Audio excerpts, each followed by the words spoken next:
Hey everyone, welcome back to another Tic Tac Taiko. Today, I've got a solo drill that anyone can do. You may have already done it, and if that's the case, we can kick it up a notch. So, let's take a look.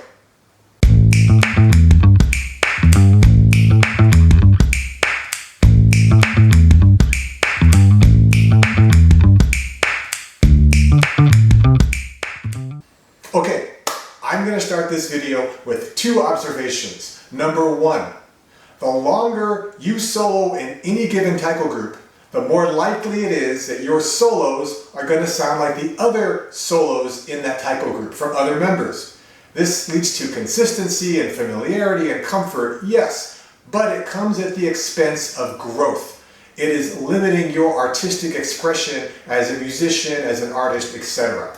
And the longer you do it without realizing you're doing it, the harder it is to become unstuck later on down the line.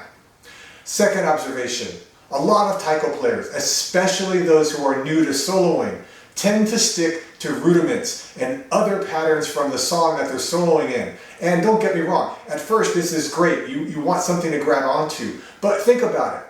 What was in your head before taiko? What patterns were there? What about all the music you listened to growing up and the music you listen to now? Those patterns are in here, but your hands are playing rudiments. Dondoko, dorosuku, straight beat, etc. Now, with those observations comes this drill. I call this drill Be in the Band. All you need for it is music that you like to listen to and are familiar with. You don't need a metronome, you don't even need bachi, and you can do it anywhere you can listen to music. There's two flavors of this drill. The first is playing along with the song, and the second is improvising on top of the song. So here's the first example, and I'm going to play along with whichever part of the song interests me at the time.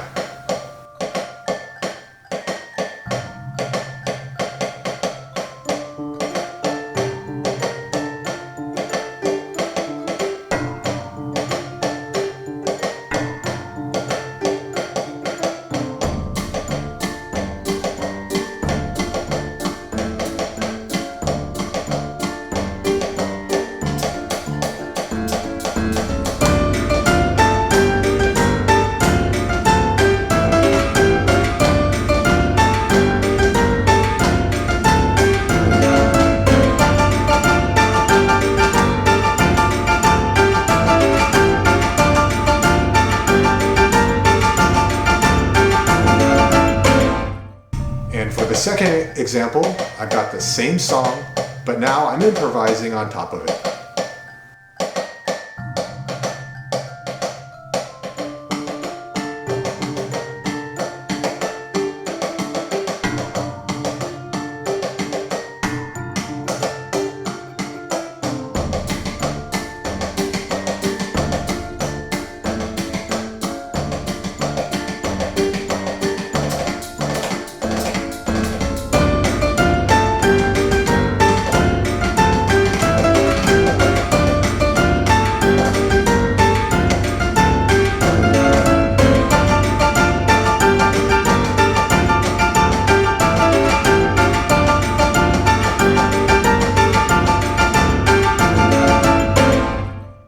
For the first version, you can play any part of the song you want. The rhythm, the bass, the lead guitar, the vocals, the percussion, whatever you want. You can switch around at will, and it doesn't have to be perfect. I know I'm rarely 100% on when I'm doing that.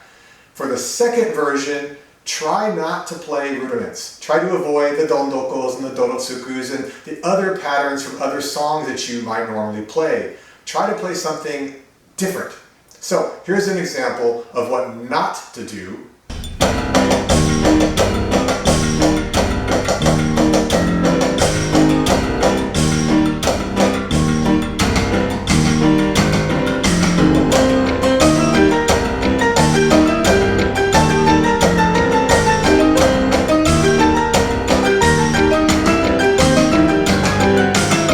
And instead, maybe you want to make it more sparse and more artistic.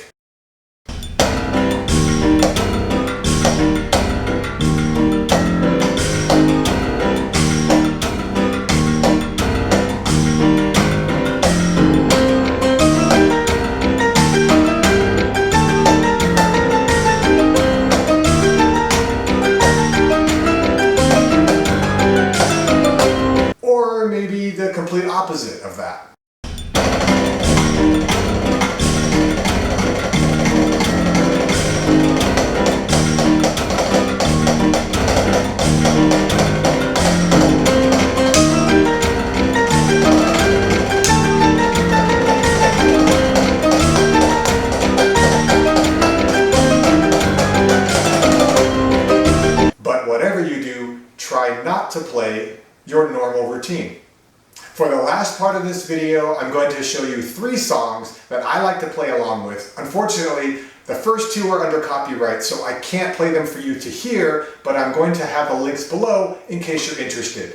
So first up, one-hit wonder from the 80s, Bow Wow Wow, I Want Candy. And here I switch freely between the drum kit and the guitar.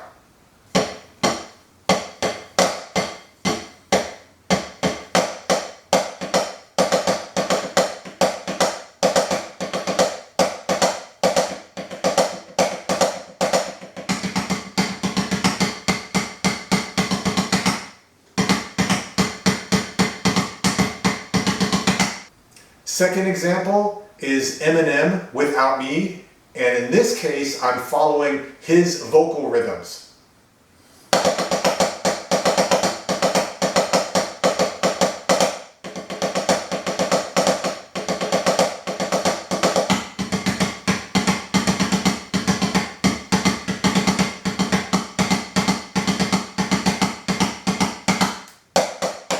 And the third song, which I actually can play for you, is something I found on YouTube. It takes Indian vocalized rhythms, which someone put a drum kit and a heavy metal guitar on top of, and this is probably the song that I've listened to more than any song in my life, and that's saying something when I listen to a lot of Taiko.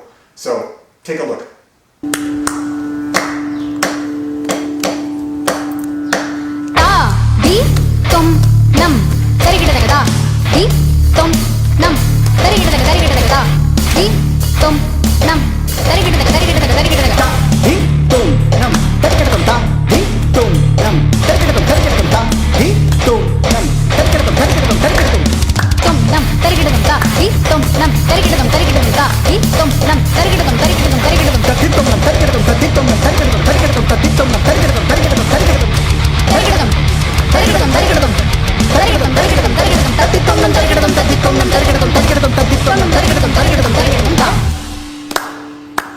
These are all just examples of what you can do with different songs. You can follow along with the music, you can follow along with the vocals, you can follow along with whatever works. But you might find that some songs are better than others to follow along to, and other songs are better to improvise with.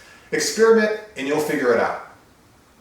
Wrapping up, I just want to touch back to the beginning of this video in the intro where I said you might have done this drill before. I guarantee a lot of you out there have played music on your steering wheel or in your lap, wherever you've listened to a song you really like. And that's essentially what this drill is. The difference is the intention behind it.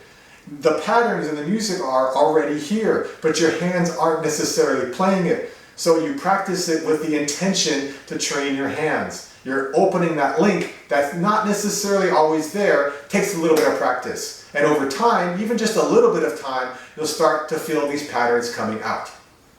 If you like this video, let me know with a thumbs up. Subscribe if you haven't subscribed. Leave comments if you're interested. Reach out on Gmail. I love to hear from all of you. Until next time, keep practicing and be well.